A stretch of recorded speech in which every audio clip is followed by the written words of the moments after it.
Hey everyone, I'm Eric.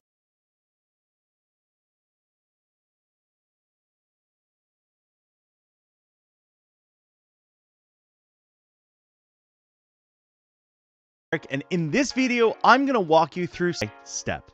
By the end, you'll have a fully operational streaming setup ready to go live and impress your audience. So without further ado, let's get into it.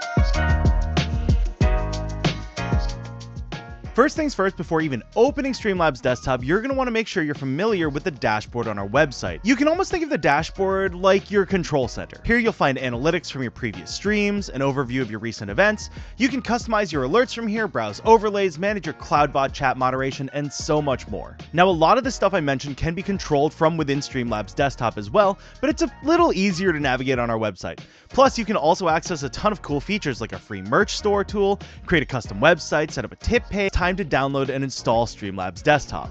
You can easily find the download link right here on the dashboard. Once the file's downloaded, open it and follow the prompts to complete the installation process. This usually only takes a few minutes. When you install Streamlabs Desktop for the first time, we'll take you through an onboarding process where you can sign in, connect a platform, add your microphone and webcam, and add pre-made overlay templates.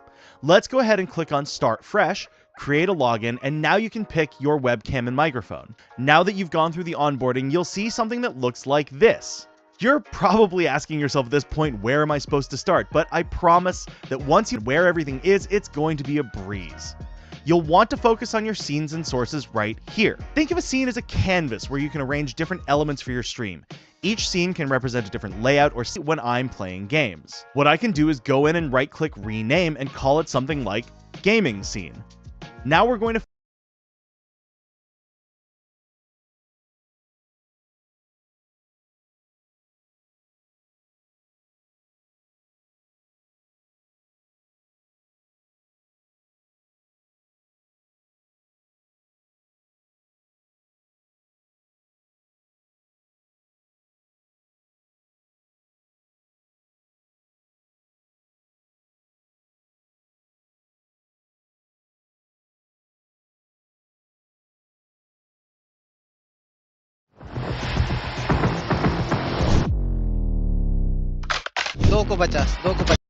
Sources are the individual elements that you can add to your scenes. Sources can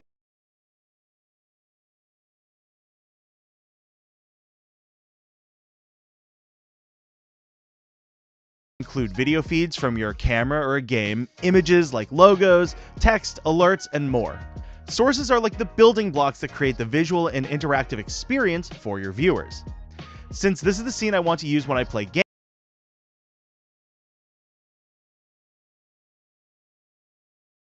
there are a few ways I can set this up, but here's what a basic configuration game whenever you start it up.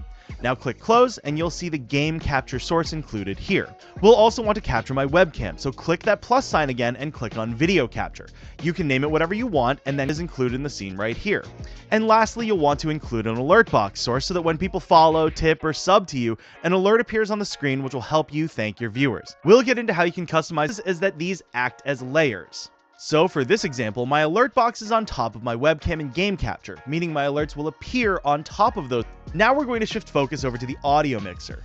This is relatively straightforward. You'll just want to click that settings cogwheel, click on the drop down for your mic, and ensure the correct device is selected. For audio monitoring, you'll want monitor and output selected to ensure that your audio is making it onto your stream. Now let's get into some of the most important settings you can change to ensure your stream quality looks great. A lot of these settings can change depending on how powerful your computer is, but for now we're going to optimize these settings.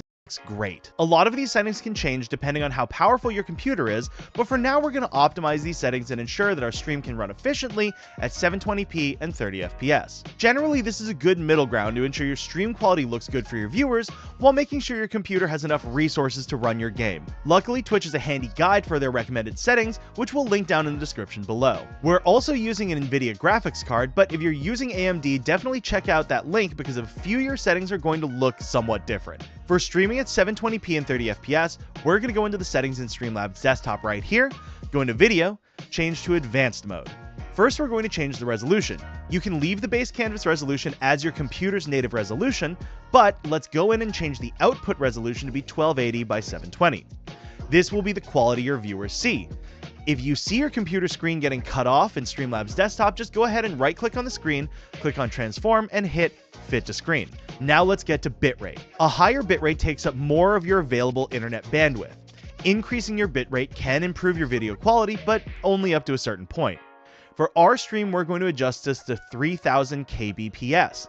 If you have good enough internet and want to bump the quality, you can try 4500 or 6000 here, but for a stream of 720p and 30 fps, 3000 for the bitrate should generally be fine. For rate control, go ahead and leave this on CBR. For the preset, leave it on medium quality, and for keyframe interval, you can do 2, and for max B-frames, you can also do 2. Next, let's go into video settings here and change the frame rate to 30 fps.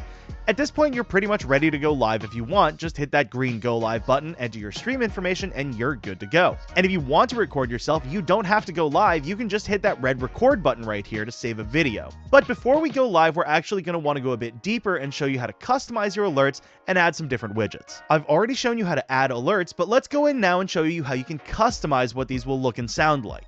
Again, you can do this from within Streamlabs Desktop by right-clicking your alert box source and clicking on properties, which will allow you to change things like the alert image, sound, and layout, but this is a little easier to do within that dashboard I mentioned earlier, so let's go ahead and go back to the website to show you how to do it there. Once